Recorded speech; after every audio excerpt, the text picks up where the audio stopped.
I'm Nora Bennett, 29 years old, and every inch of my tiny apartment was a reflection of hard-fought independence. The leather armrest on my thrift store chair was peeling, and the wallpaper curled at the corners, but it was mine.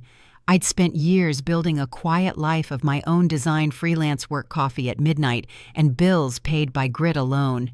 Then one Wednesday afternoon, my phone rang, and the voice on the other end shattered everything I thought I knew about my life. "Miss Bennett," the man said evenly, "this is Richard Caldwell, executor of the estate of Mr. Edward Caldwell. I'm afraid I'm calling with difficult news. Before I go any further, let me know where you're listening from in the comments, and hit that like and subscribe button if you've ever had your whole world change because of a single phone call." I remember that moment so clearly. My heartbeat seemed to pause midair as Richard's voice continued steady and professional. My grandfather, Edward Caldwell, a man I had never met and barely knew existed, had passed away. He explained that Mr. Caldwell had been one of the founding minds behind a major tech conglomerate, and his estate was now entering legal proceedings. I didn't know what to say. My parents had never spoken about their family, and I had grown up believing there was no one else out there. I braced myself for the polite condolences that usually follow such news, but the next words stopped me cold. "You, Miss Bennett, are the sole beneficiary of his entire estate." For a long moment I couldn't breathe. He said the words so plainly as if he were announcing a weather report. The entire estate, a fortune I couldn't even picture. A lifetime of struggle suddenly collided with wealth I'd never imagined. And just as quickly he mentioned the other interested parties. My parents. The same parents who had disappeared when I was 9. The ones who taught me that love had conditions and family could vanish overnight. After 19 years of silence, they were back in my orbit. And this time I knew it wasn't love they wanted. It was money. That night I couldn't sleep. I sat in the dim light of my desk lamp, tracing the cracks in my chipped mug, remembering the sound of a car engine fading down a cold street long ago. I was 9 years old, bundled in a worn pink coat, sitting on a bench outside a red brick children's shelter in Tulsa. My mother had called it a game hide and seek. My father had handed me a cheap plastic watch and said, "When the big hand hits the 12, we'll come back." I watched the minutes crawl past until the streetlights flickered on. They never came back. The years that followed were a carousel of temporary homes and polite strangers. Every move taught me to pack light and stay quiet. I learned that if you didn't ask for too much, people were less likely to send you away. I learned how to become invisible. Then when I was 15, life placed me in the home of Grace Miller, a retired teacher who smelled of cinnamon and old books. She never asked me about my parents. She only asked that I try at school, at chores, at life. Grace taught me that effort was its own kind of survival. "Your beginnings were chosen for you," she used to say, tapping my homework with her pen, "but your endings belong to you." By the time I turned 18, I'd saved enough for a small apartment and a laptop I could barely afford. Freelance design work became my lifeline, each project another brick in the fragile structure of my independence. I lived by 3 words: self-made, self-sustained. It wasn't glamorous, but it was mine, built with steady hands and sleepless nights. That's why Richard Caldwell's call hit me so hard. It wasn't just the inheritance. It was what it represented. A past I'd buried. A bloodline I'd written out of my story. When I met Richard 3 days later in his downtown office, everything felt surreal. The lobby smelled faintly of marble polish and money. He greeted me with the same clipped calm I'd heard on the phone and guided me into a conference room that seemed to echo with quiet power. He laid out the facts one by one: my grandfather's holdings, his death, his legacy. He explained that Mr. Caldwell had known about me all along, that after my parents abandoned me, he had arranged a confidential trust to cover my education and ensure my safety, though he had chosen not to interfere directly. It was a strange kind of comfort to know that someone, even from a distance, had been watching over me. But it also stirred questions I wasn't ready to ask. Why hadn't he reached out? Why now, after all these years? Richard continued mentioning that my parents had already contacted the firm. They were challenging the inheritance, claiming I wasn't capable of managing such a fortune, and that they should serve as conservators. In that moment, a cold, steady clarity settled over me. This wasn't going to be a reunion. It was going to be a reckoning. I looked out the window of that polished high-rise office and saw my own reflection in the glass, older, harder, unrecognizable from the scared girl on that bench years ago. My parents had abandoned a child, but now that child had grown into a woman who wouldn't be so easily discarded. I thanked Richard for his time, gathered the legal documents into my worn leather bag, and stepped out into the cool evening air. The city buzzed around me, cars flashing by in streaks of white and red. For the first time in my life, I wasn't just standing on my own. I was standing on the edge of something much larger. I just didn't know yet that the fight waiting ahead would test every piece of strength I had built over 19 long years. The morning of the will reading arrived like the start of a storm. I stood in front of my mirror, fastening the last button on my charcoal blazer, trying to steady my hands.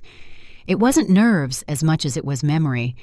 Every sound, my neighbor's radio, the hum of traffic below, seemed distant and dull, as if my body had gone on alert. 19 years of silence were about to break in a single room under the weight of polished oak and legal formality. When I stepped into the law firm's downtown lobby, everything gleamed. The marble floor reflected the soft gold light from the chandelier above, and every movement echoed against the high ceilings. The receptionist offered a polite smile and directed me to the private conference room upstairs. My reflection followed me in the mirrored elevator, the woman staring back, looking far more composed than she felt. Richard was already there, sorting through a stack of leather-bound folders. "Good morning, Nora," he said, motioning for me to sit. His voice carried that calm, even tone that could make any room feel anchored. "They'll be here shortly." I nodded, setting my purse on the table, trying not to let my heartbeat show through the quiet. The door opened, and I saw them. Daniel and Marla Bennett, my parents. Time had changed their faces, but not their eyes. My father was dressed in a tailored suit that probably cost more than my rent for the year. My mother wore a cream-colored jacket and diamonds that caught every light in the room. They looked like a picture of success, except for the faint, restless tension behind their smiles. Marla stepped forward first, her voice soft and sugary. "Nora, sweetheart," she said, as though we had just seen each other last week, "you've grown into such a beautiful woman." Her arms lifted slightly, ready for an embrace that never came. I kept my chair still, hands clasped tightly in my lap. Daniel followed her lead with a rehearsed chuckle. "We've missed you, kiddo," he said, lowering himself into the seat across from me. "Not a day went by we didn't think about you." I didn't respond. The scent of her perfume, sweet and sharp, filled the space, dragging me back to motel rooms and long car rides where that same smell lingered in the air before every new scam. Richard cleared his throat, breaking the silence like a gavel. "Shall we begin?" he asked, his eyes shifting toward the door. A young woman entered, pushing a cart stacked with binders and a sleek digital display. "This is my associate, Elaine Porter," he said. She nodded once, setting up the screen without a word. The will reading began simply, almost like a ceremony. Richard read from a folder embossed with my grandfather's initials, his voice steady. The preamble spoke of gratitude, legacy, and faith in the next generation. I listened as though hearing about a stranger. Then with deliberate care, he read the line that froze the air between us. "To my granddaughter, Nora Bennett, I leave my entire estate." The silence that followed was heavier than any sound could have been. My parents exchanged a look not of shock, but calculation. Daniel leaned forward, resting his hands together like a man offering counsel. "That's quite generous," he said, "but I'm sure Edward didn't intend for her to shoulder that burden alone." His voice carried practiced concern, the kind you use when pretending to care. "Nora's talented, but she's young. Managing such a vast company requires experience. Fortunately, Marla and I are here to help." Marla nodded eagerly, flashing that smile again. "We've always wanted to make things right, honey," she said. "This could be our chance to rebuild what we lost." She turned toward Richard. "We'd be happy to step in as conservators purely to guide things, of course." The word conservators rang in my ears like a warning. I could feel Richard's eyes on me, a quiet reassurance in the storm. "Mr. and Mrs. Bennett," he said evenly, "before we discuss management, there are legal matters that must be addressed." His tone was polite, but there was an undercurrent of steel. Elaine lifted the first binder and opened it to a marked page. According to state court records, Richard continued, Your parental rights were formally and irrevocably terminated 19 years ago." Marla blinked, her painted smile faltering. Daniel's jaw tightened. "That's not true," he said sharply. "We signed an agreement, not a termination. Edward manipulated that paperwork to cut us off." Without reacting, Richard signaled to Elaine, who tapped a key. The screen behind him flickered to life, displaying a digital copy of the court decree.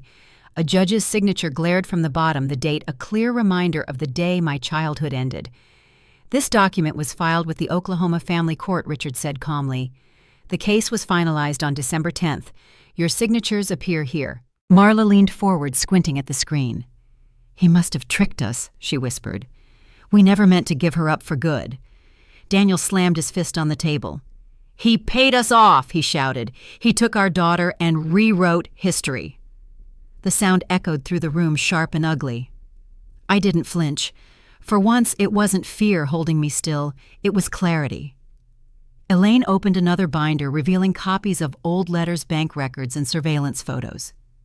"Mr. Bennett," she said gently, "these are records of your subsequent communications with Mr. Caldwell's office in 2009, 2012, and again in 2014.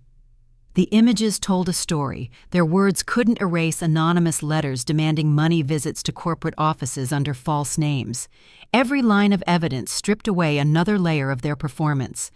Marla sat frozen, her diamond bracelet trembling against the table. Daniel's anger began to collapse into something else, panic. Richard's tone softened as he turned toward me. "Your grandfather wanted you to know the truth," he said.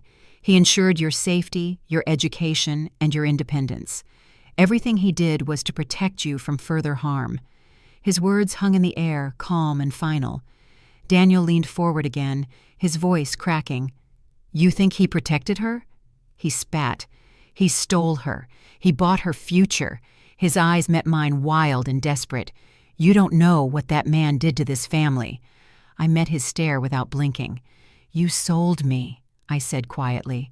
The words came out steadier than I expected. "He didn't take me from you. You gave me away." For a moment no one moved. Even the hum of the building seemed to fade. Daniel's mouth opened, then closed again, the fight draining from his face. Marla covered her mouth with one shaking hand. Richard gathered the papers and stacked them neatly. "This concludes the formal reading," he said. "Mr. and Mrs. Bennett, any further attempt to contact or harass Miss Bennett will be documented and reported." His assistant pressed a small button under the table, and within seconds, two silent men in dark suits appeared at the doorway. Daniel stood, his voice dropping to a low growl. "You think this is over?" he said, glaring down at me. "You won't last 6 months running his empire. When it all falls apart, don't come crawling to us." They were escorted out, Marla crying softly as the door shut behind them. The quiet that followed was thick and strangely peaceful. I sat there for a long moment, my pulse slowing, my breath finally steadying. Richard looked across the table. "Are you all right?" he asked. I nodded, though the truth was more complicated. I wasn't sure what I felt, relief, exhaustion, or something heavier that didn't have a name yet. What I did know was that a door had closed, one that had been left cracked open for nearly 2 decades. When I finally stepped back out into the sunlight, the city seemed louder, brighter, more alive. I walked toward the parking lot, my heels clicking against the pavement, every step feeling strangely solid. The past had finally been confronted, and for the first time, it didn't chase me. I didn't know what came next, but I knew this much: I would face it on my own terms. The following days moved like slow water, steady but uneasy. I went through each one half awake, aware that something had shifted in me. The confrontation with my parents should have brought closure, but instead it left a hollow echo that wouldn't fade. Every word from that meeting, their lies, their shock, their final threat played back in my mind when the world went quiet. I didn't regret anything I said. I just hadn't realized how deep that wound still went. Richard called 2 days later to finalize some documents.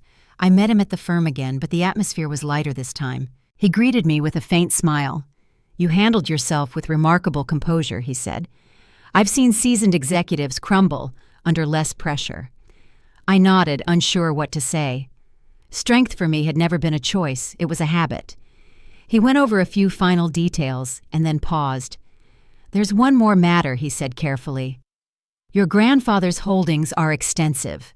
You'll inherit not only his assets, but controlling shares in Caldwell Technologies. Until the transition is complete, I'll oversee operations on your behalf." He folded his hands. "But there's something you should prepare for. Public notice." The thought hadn't even crossed my mind. When the estate transfer became public, my name would be attached to one of the largest private holdings in the state. Reporters would come digging, and so would anyone else who thought they had a claim. I stared at the papers on the table, my signature already dry beside a dozen legal seals. "How soon?" I asked. "By the end of the week," he said. "We'll manage the press release, but it's wise to stay alert." His tone carried no alarm, just the calm of someone who'd seen human nature tested by money more times than he could count. That night, I sat on my apartment balcony with a cup of tea watching the city move below. The sky was the color of slate, and the streetlights flickered against the damp air. The money didn't feel real. It wasn't the kind of fortune you could touch or even imagine. It was a weight invisible, but undeniable. My phone buzzed twice before I finally looked at an unknown number. I didn't answer. The next text made my chest tighten. "We need to talk." I deleted it without reading further. The next message came from an unlisted number a few hours later, and another after that. Each one carried the same tone, pleading urgent, sometimes angry. I stopped checking after midnight, silencing the phone altogether. By morning, my voicemail was full. I walked to a nearby cafe laptop bag slung over my shoulder, needing the noise of strangers to drown out my thoughts. A news alert blinked across my phone screen. "Local designer inherits tech empire." My name sat right beneath the headline. I closed the browser immediately, but the damage was done. The story was out. 2 men in suits were waiting outside my building when I returned that evening. For one sharp second, panic gripped me, but they stepped aside as I approached, each holding an envelope. Miss Bennett, one asked, "You've been served." They handed me the documents and walked away without a word. I stood there, heart pounding, watching them disappear into the street. Inside the envelope was a notice: petition for conservatorship, Daniel and Marla Bennett versus Nora Bennett. I called Richard immediately. He didn't sound surprised. "They're trying to make one last attempt," he said. "Their attorney filed the paperwork, but given the prior court termination, it won't hold." His reassurance helped, but the unease lingered. "Do I need to appear?" I asked. "Not yet," he said. "We'll file a response. Let them exhaust themselves on paper." His professionalism steadied me, but part of me couldn't help picturing their faces at that meeting, the mixture of fury and humiliation. People like my parents didn't retreat quietly. That weekend, I packed the few belongings I truly cared about. Richard had arranged for me to move temporarily into one of the Caldwell properties until the estate transition finalized. It felt strange leaving my small apartment, the place that had held every struggle and victory of my adult life. I locked the door, standing in the hallway for a long moment before walking away. The new house was more than a home, it was a monument. A sprawling estate, tucked behind tall iron gates on the city's edge, with stone paths winding through manicured gardens. Inside, everything gleamed with the quiet confidence of old money mahogany glass and order. The air smelled faintly of cedar and lemon polish. I followed a house manager, an older woman named Margaret Doyle, through the foyer as she explained the layout and security features. She spoke kindly, as if trying not to overwhelm me. That first night in the mansion was restless. The silence had a presence of its own, echoing against the high ceilings. I lay awake in a bedroom that felt too large, listening to the wind push softly against the windows. At some point, I walked downstairs barefoot, following the faint hum of electricity from the study. My grandfather's desk stood in the corner, a massive oak piece lined with silver pens and perfectly arranged papers. A single photo rested at its edge, a younger version of Edward Caldwell standing beside a little boy I didn't recognize. I picked it up, tracing the edge of the frame, and realized how little I knew about the man whose legacy had just become my burden. The following week blurred into meetings and signatures. Richard guided me through business introductions, investment briefings, and estate logistics. He was patient, careful, and endlessly composed, but I could see the weight of expectation growing between us. "Your grandfather's board trusted him completely," he said one afternoon. "They'll need to trust you now." "I'm not sure they will," I admitted. "They don't even know me." "Then you'll show them who you are," he said simply. His confidence in me was something I hadn't earned yet, but I held on to it anyway. Late one evening, I found myself standing in the mansion's kitchen eating a leftover sandwich under the soft hum of the refrigerator light. The house was quiet, but it didn't feel empty anymore. It felt like it was waiting, watching what I would do next. When the first official letter from my parents' lawyer arrived at the estate, I didn't open it right away. The thick envelope sat on my desk like a symbol of everything I'd left behind. Eventually, I tore it open and scanned the lines. It wasn't just another plea, it was a demand. They claimed emotional distress, defamation, and wrongful alienation. I laughed under my breath, not from humor, but disbelief. They had turned abandonment into a lawsuit. I called Richard again. "They're trying everything," he said, "but this won't last much longer. We'll respond formally and put it to rest." His calm tone grounded me again. After the call, I went upstairs, opened the curtains, and looked out over the garden. The moonlight touched the fountain below, turning the water silver. For the first time in years, I felt something like quiet strength settling in. My parents could chase whatever illusion they needed to survive, but they couldn't rewrite the truth anymore. The next morning, I walked into the study and began sorting through the old files my grandfather had left behind. It wasn't business documents that caught my attention. It was a sealed manila envelope with my name written in his handwriting. My chest tightened as I slid a finger under the flap. Inside were letters, all addressed to me, dated over the years I'd been growing up in foster care. He had written, but never sent them. I sat at that desk until the sun rose, reading every word. They weren't filled with apologies or promises, just simple observations, notes about the world, about lessons he hoped I would learn one day. Strength isn't born from pain. One line said, "It's shaped by what you choose to do with it."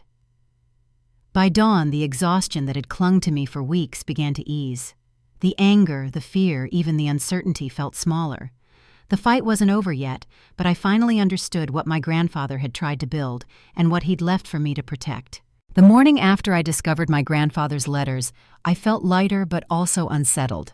His handwriting still lingered in my mind, the even strokes, the careful words. It wasn't affection that filled those pages, but intention. Every letter carried quiet guidance, as if he'd been preparing me for something I hadn't yet understood. I sat at the study desk, long after sunrise, rereading one note that simply said, "Truth is a shield, not a sword." I didn't know what he meant then, but I would soon. The following week began with a call from Richard. "We've received word from your parents' attorney," he said. "They're demanding an evidentiary hearing. They're claiming the previous court order was forged." He paused, giving me a moment to process. "They're pressing hard, Nora, but they don't have a case." His confidence steadied me, yet the thought of facing Daniel and Marla again made my stomach turn. "Do I need to appear?" I asked quietly. Eventually he replied, "And when that time comes, we'll be ready." Over the next few days, my world shifted again from quiet grief to preparation. Elaine worked closely with Richard, building a timeline of documents, affidavits, and every trace of communication between my parents and the firm. Each folder was another piece of armor. Watching them work was like watching a storm take shape, calm but deliberate. One afternoon, Elaine set a thin file on my desk. "You should see this," she said softly. Inside was a copy of an old report, handwritten notes from the investigator Edward had hired after my abandonment. It included addresses, phone logs, and a list of every attempt my parents made to exploit his name for money. It was a lifetime's worth of deceit, recorded in black ink. That night, I sat alone by the fireplace, turning the file pages slowly. Every entry painted a clearer picture, not of parents in pain, but of two people chasing a payday. The ache that had once lived inside me began to fade into something steadier, quieter. I finally understood what my grandfather had meant in that letter. The truth wasn't meant to destroy them, it was meant to protect me from them. 2 days later, Richard called again. "The hearing's been set," he said. "End of the month. It'll be brief. We'll submit evidence and statements, and the judge will review the prior termination order." His tone carried a kind of calm that comes from experience, but I could hear the underlying tension. He knew how unpredictable desperation could be. In the meantime, I threw myself into work. The mansion was still foreign, but I began to fill it with life.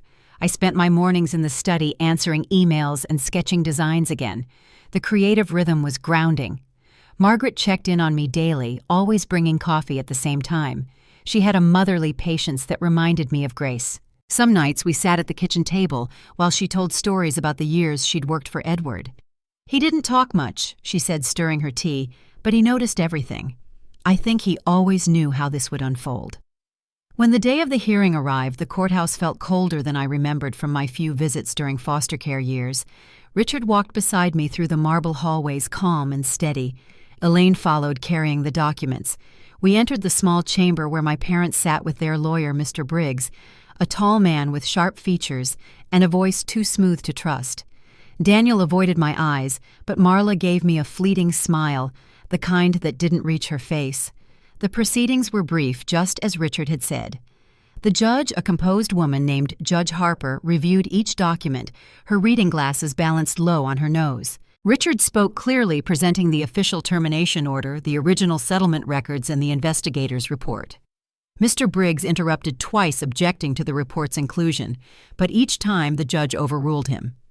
When she finally looked up from the papers, her tone left no room for confusion. "This court finds no basis to reopen parental claims," she said firmly.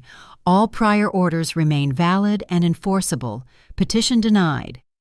The sound of her gavel was softer than I expected, but it carried finality. Daniel muttered something under his breath as the judge exited. Marla's shoulders slumped, tears glistening at the edges of her lashes. I didn't move until Richard gave a small nod. "It's done," he said quietly. "You're free of them." As we left the courtroom, Daniel's voice cut through the hallway. "You think you've won?" he said, his tone low and bitter. "You'll see what kind of family your precious grandfather built. Everyone's got a price, Nora." I didn't look back. There was nothing left to say. That night, I returned to the mansion alone.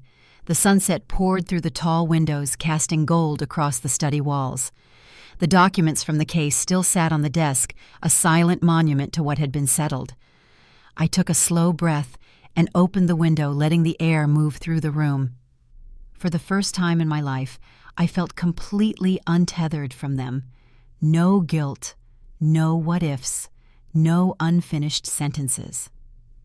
Later that week, I found another letter tucked inside the bottom drawer of the desk. It was dated 6 years earlier, one of the few written before my grandfather's health had begun to fail. When the truth finally clears the fog, it read, "You'll see the shape of what's next. Don't look back, Nora. Build forward." I folded the letter carefully and placed it inside my planner. Those words followed me everywhere I went after that. They echoed through the quiet mornings and the late nights when the house felt too large. Each day, the idea of building forward began to take root, even if I didn't yet know what it meant. Richard called one morning with a different tone in his voice, lighter, almost proud. "There's one last matter we haven't discussed," he said. "Your grandfather's will included a separate Section 1 that concerns his charitable trusts. I think it's time you see it." He asked me to come by the office the next afternoon. When I arrived, Elaine was waiting with a large manila folder marked Private Directive. Richard gestured for me to sit. "Your grandfather established several foundations," he began, "but one in particular he tied directly to your inheritance. It was his final instruction." He opened the folder, revealing a short document with my name printed across the top. My pulse quickened as I read the title, "The Caldwell Foundation for Abandoned Youth." Richard looked at me with quiet gravity. He created it for young adults aging out of foster care. Housing, education, therapy, life skills, all funded by the estate's annual profits. He wanted you to lead it. I stared at the paper, unable to speak for a moment. Of all the things I'd expected, this wasn't one of them. "Me," I finally said. "He wanted me to run it." "Yes," Richard replied. In his own words, he believed you'd understand better than anyone why this work matters. He paused, then added, "It's a permanent role. You can delegate, but you can't walk away from it." Something shifted inside me then, an understanding that every painful chapter of my life had led here. I didn't know what came next or how I'd begin, but I knew I couldn't turn away from it. That night I walked the estate grounds, the air cool and still. The moon hung low over the trees, and the sound of crickets filled the silence. The truth had done its work. It had cleared the fog, just like my grandfather said. What lay ahead wasn't revenge or bitterness. It was purpose. And for the first time, I was ready to meet it. The next morning, I met Richard at his office to review the details of my grandfather's foundation. The city skyline shimmered through the glass wall behind him, a quiet reminder of the world my grandfather had helped shape. On the table between us sat a thick folder labeled Caldwell Foundation for Abandoned Youth. Its edges were worn as though handled often. Richard's tone was measured but purposeful. "Your grandfather left specific instructions," he said. "He wanted you to lead this foundation not as a figurehead, but as its heart. The trust has significant funding attached, but it's structured carefully. He wanted sustainability, not spectacle." He opened the folder to reveal a chart of programs housing assistants, college scholarships, therapy initiatives. Every line reflected pieces of my own past turned into something hopeful. I leaned forward, scanning the documents. "He planned all this himself?" I asked. Richard nodded. "He began drafting it after you turned 18. He told me you'd understand what those kids need better than any consultant ever could." His eyes softened. He believed that empathy was the one thing money couldn't buy, but you could bring it to his legacy. Elaine entered a few minutes later carrying a laptop. "We've arranged a meeting with a nonprofit consultant who specializes in youth foundations," she said. "His name's Michael Ruiz. He's worked with several national programs. If you're ready, we can bring him in this afternoon." By 3 o'clock, Michael was seated across from me, a man with kind eyes, sleeves rolled up, and an energy that filled the room without overwhelming it. He spoke clearly, explaining how foundations succeed or fail, depending on the clarity of their mission. "This isn't about the money," he said, tapping the spreadsheet in front of him. "It's about consistency. Kids aging out of foster care need to see that someone's still there next month, next year, the year after that. You can't build trust unless you stay." His words stayed with me long after he left. That evening I walked the mansion grounds again. The sun was setting over the garden, and the air smelled faintly of honeysuckle. I could almost hear Grace's voice in my mind, telling me that showing up every day mattered more than grand gestures. Maybe this was how I could honor both her and my grandfather at once, by becoming the steady presence I had once needed. Over the next few weeks, the foundation began to take shape. Richard handled the legal framework while Elaine coordinated the early hiring. I met with architects, counselors, and social workers, learning more than I ever thought I'd need to know about zoning laws, licensing, and grant structures. Each meeting carried a strange mix of exhaustion and fulfillment. Margaret often found me at the kitchen counter late at night, surrounded by papers. "You're doing what he wanted," she'd say, setting a cup of tea beside me. He'd be proud. Her quiet confidence always anchored me when doubt crept in. By mid-spring, we opened a small temporary office in the converted guest house behind the mansion. The space smelled of fresh paint and new beginnings. Michael joined the board officially, and Grace came to visit for the first time. When she stepped inside the guest house, her eyes glistened. "You've built something good here, Nora," she said softly. "Something real." We spent that afternoon walking the property, the conversation easy and familiar. I told her about the letters I'd found, the ones my grandfather had written but never sent. She listened in silence, her expression warm and steady. When I finished, she smiled faintly. "He may not have been there in person," she said, "but he still found a way to guide you. Some people love quietly through preparation instead of presence." Her words lingered long after she left. That night I sat in the study looking at the photograph of my grandfather again. For the first time I didn't feel the distance between us. The next few weeks brought progress and pressure. The foundation's official launch was approaching, and the press had begun circling again. Some headlines were curious, others skeptical. "Orphan turned heir rebuilds fortune through philanthropy." I tried to ignore them, focusing instead on what we were building. Still, there were nights I woke in the dark, uneasy, at how easily my story could become a spectacle. Richard noticed my distraction one afternoon. "Public scrutiny will fade," he said gently. "What you're doing will outlast the noise. Remember, purpose isn't for headlines, it's for people." One evening, while reviewing financial summaries in the study, Margaret knocked softly on the door. "There's someone at the gate," she said. "They're asking for you." Her tone carried unease. I followed her down the hall to the security monitor. On the screen stood two familiar figures, Daniel and Marla. I froze, every muscle tensing. They looked different than before. My mother's hair was unkempt, and my father's expression carried the worn sharpness of someone running out of options. Richard had promised the restraining order would keep them away, but desperation rarely respected boundaries. "Should I call security?" Margaret asked quietly. I took a slow breath. "Not yet," I said. "Let's see what they want." Against every instinct, I stepped outside. The night air was cool and the gravel crunched under my shoes as I approached the gate. Marla's voice broke first. "Nora, please," she said. "We just want to talk. We're not here to fight." Daniel stood behind her, hands shoved deep in his pockets, eyes darting to the cameras above. "There's nothing left to talk about," I said. We lost everything, she said quickly. "The lawsuits, the fees your grandfather's people made sure we were ruined. We have nowhere to go." Her voice wavered between pleading and blame. Daniel stepped forward. "You've got more money than you could spend in a lifetime," he said. "All we're asking for is a small chance to start over." I stared at them through the bars, the memory of that red brick children's home flashing in my mind. 19 years ago, they'd walked away without looking back. Now here they were, empty-handed and empty of remorse. "This isn't charity," I said finally. "It's closure. Whatever you think you're owed, it's already gone." Marla's face twisted with a mix of pain and anger. "You sound just like him," she hissed, "cold and unfeeling. Maybe you are your grandfather's daughter after all." I met her gaze steadily. "No," I said quietly. "I'm not like either of you." I turned and walked back toward the house. Behind me, I heard Daniel mutter something sharp under his breath, followed by Marla's choked sob. By the time I reached the door, security had already moved them off the property. Inside, the silence was heavy. Margaret stood near the entryway, her expression full of concern. "Are you all right?" she asked. "I am," I said, though the words felt fragile.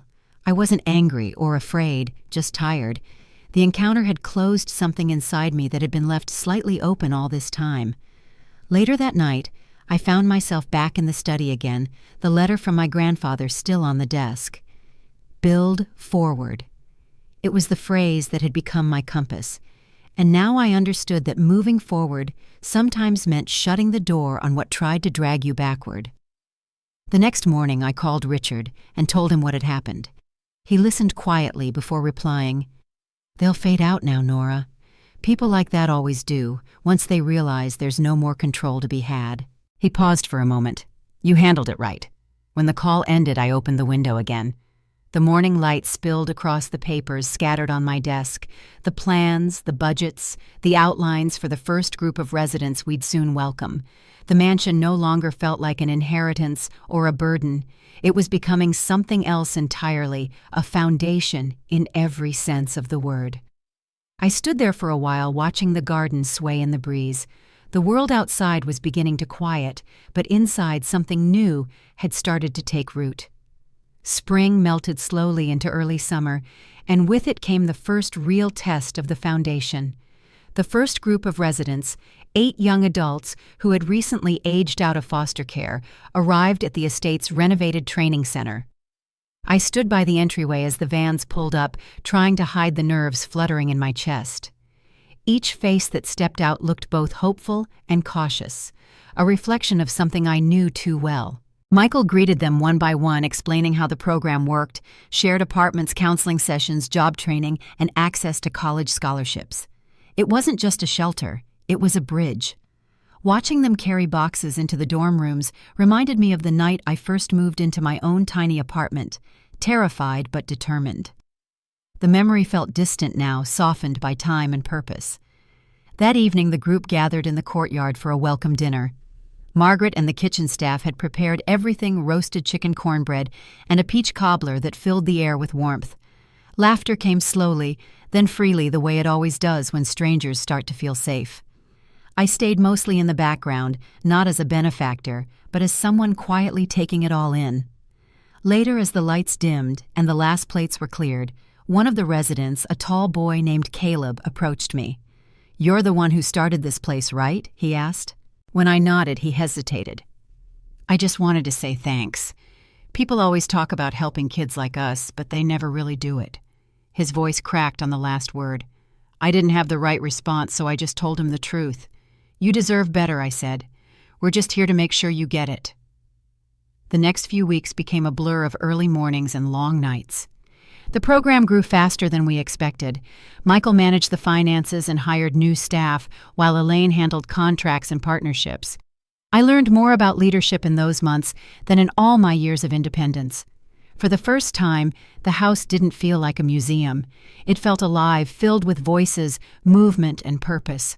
Still, there were moments when I caught myself standing in the hallways late at night, surrounded by echoes of the past. The polished floors, the portraits of my grandfather, even the smell of the wood carried memories I hadn't made but somehow inherited. I often wondered what he'd think of what we were building now.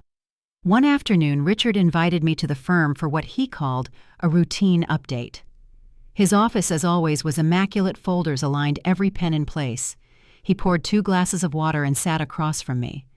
"You've done well," he said, his voice warm but deliberate. "The board has noticed. Caldwell Technologies has been thriving since the transition, and the foundation is drawing attention in all the right ways." I thanked him, but there was something in his tone that made me pause. "There's more, isn't there?"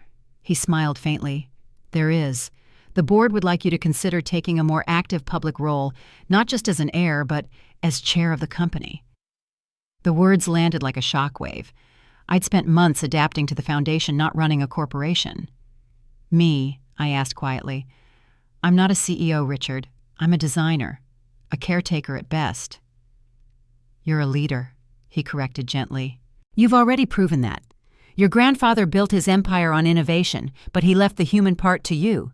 Think of this as the next step." That night, I walked the length of the garden until the sky darkened. The decision pressed heavy on me.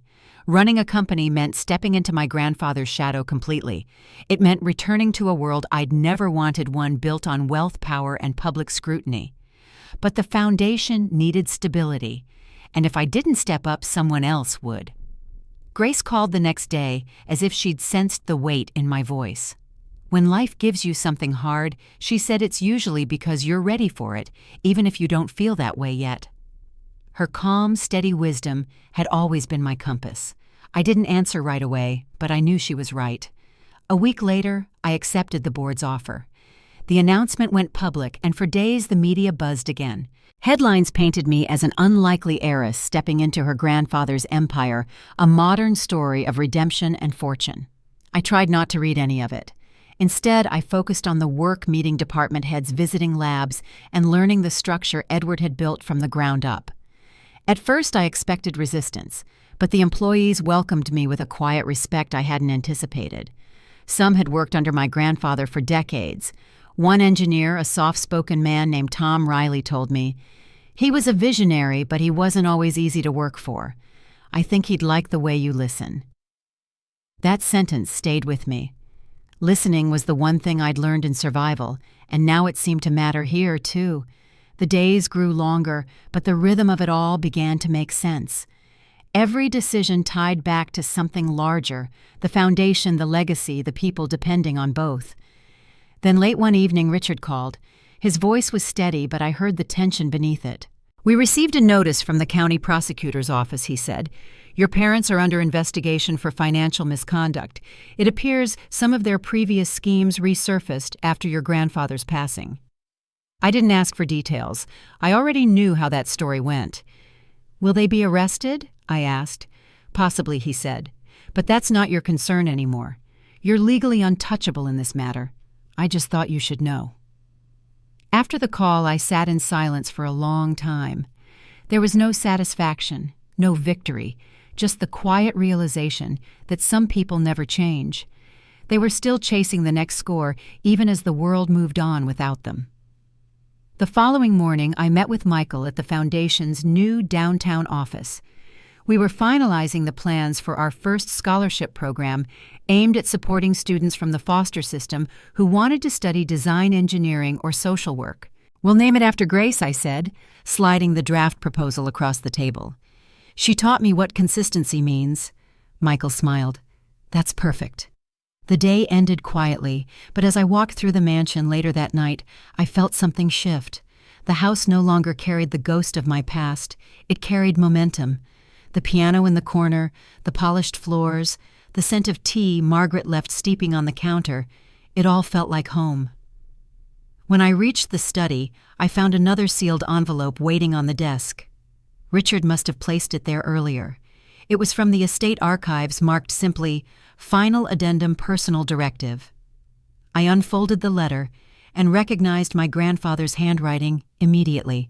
Legacy isn't what you leave behind, Nora, it read. It's what you build while you're still here. I read those words again and again until the ink blurred in the low light.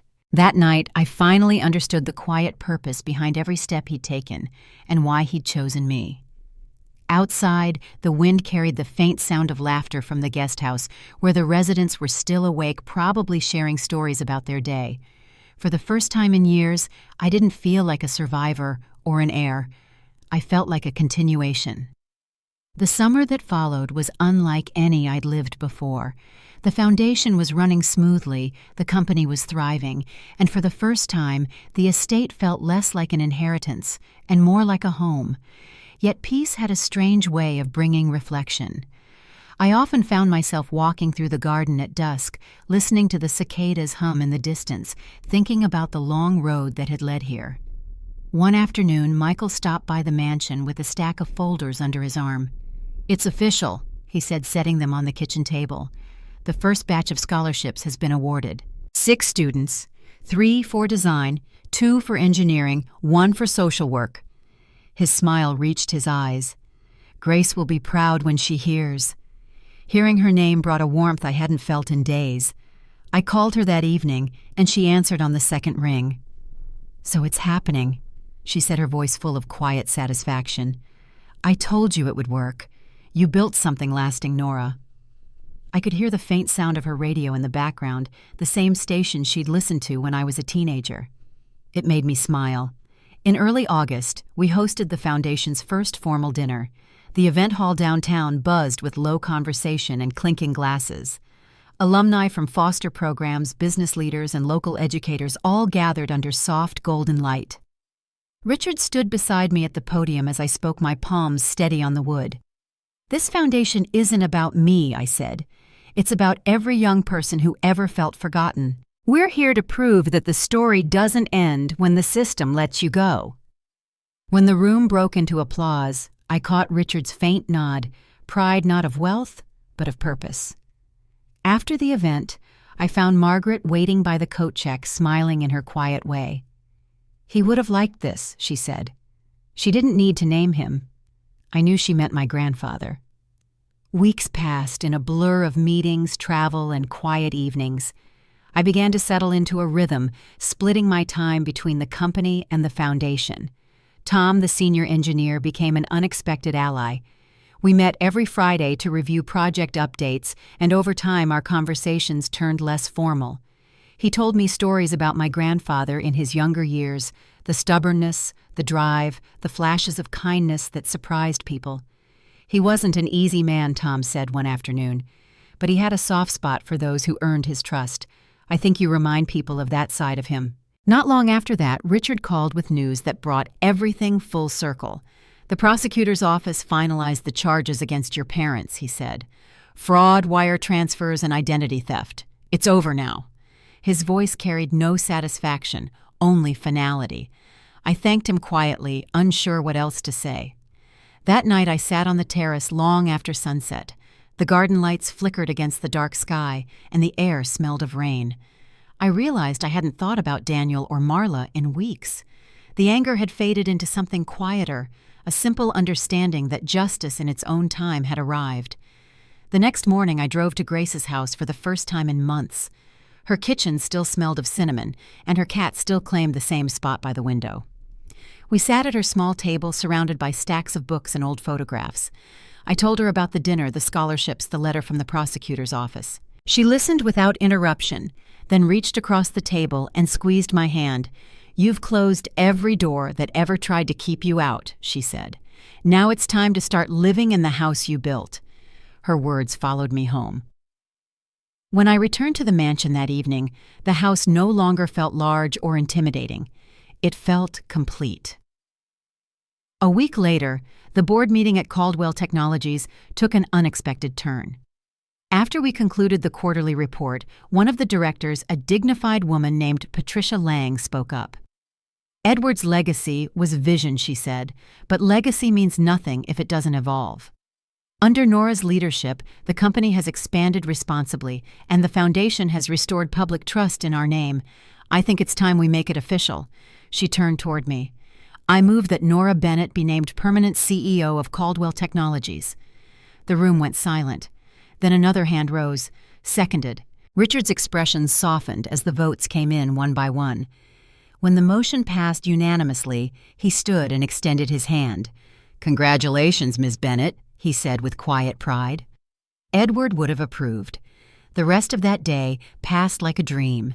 The official announcement made headlines, but for me it wasn't about titles. It was about balance, finally learning to stand in the space between where I'd come from and where I was headed. That evening, I hosted a small gathering at the mansion to celebrate. Michael brought a bottle of wine, Elaine brought flowers, and Margaret filled the dining table with more food than 10 people could eat. We toasted not to success, but to survival, turned into purpose. Grace called partway through the night, and when I put her on speaker, her laughter filled the room. Later, when everyone had gone home, I walked upstairs to the study. The moonlight poured across the desk, the same spot where my grandfather's letters still rested in their folder. I opened the top drawer and found one last envelope, yellowed and thin. On the front, in his sharp handwriting, were 3 words: "For when it's done." My hands trembled slightly as I unfolded the note. If you're reading this, it means you've understood what I couldn't teach in person. Wealth is temporary. Legacy is built through responsibility. And family, real family, is chosen by how we show up for one another. I set the letter down and sat for a long time, the quiet of the house wrapping around me. The people who had stayed Grace Richard, Elaine, Michael, Margaret, they were my family now. Not bound by blood, but by the choice to stand by one another through everything. A few days later, I visited the foundation again. The residents were hosting a small art showcase featuring their work. Paintings lined the walls and music played softly in the background. Caleb, the boy who had thanked me months ago, approached with a shy grin. "Got into trade school," he said. "I start next month."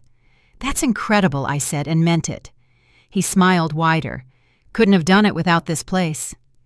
As I left the event that evening, the sun dipped below the city skyline, turning the clouds gold and rose. For the first time, I saw the full picture, how every painful piece of my past had fit together to create something steady, something good. I drove home in silence, the radio off the road ahead, open and calm. The mansion waited at the end of the long drive, its windows glowing softly in the dusk. For years, I had believed I'd inherited money. But standing there, keys in hand, I finally understood. I hadn't inherited wealth. I had inherited purpose.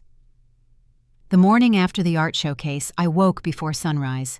The mansion was quiet, the kind of stillness that only comes after something momentous has settled.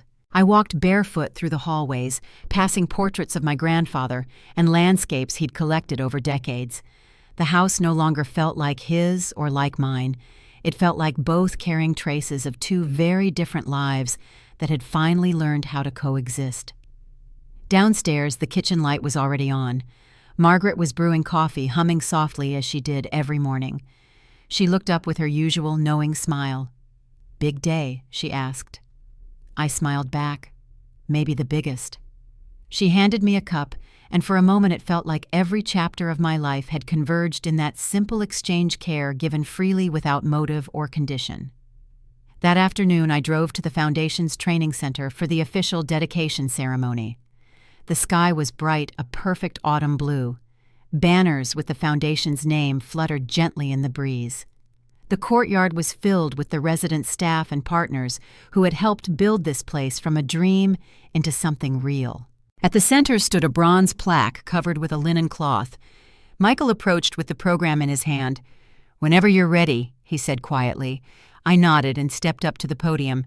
My voice carried across the courtyard, steady but full. "This foundation began as my grandfather's vision," I said.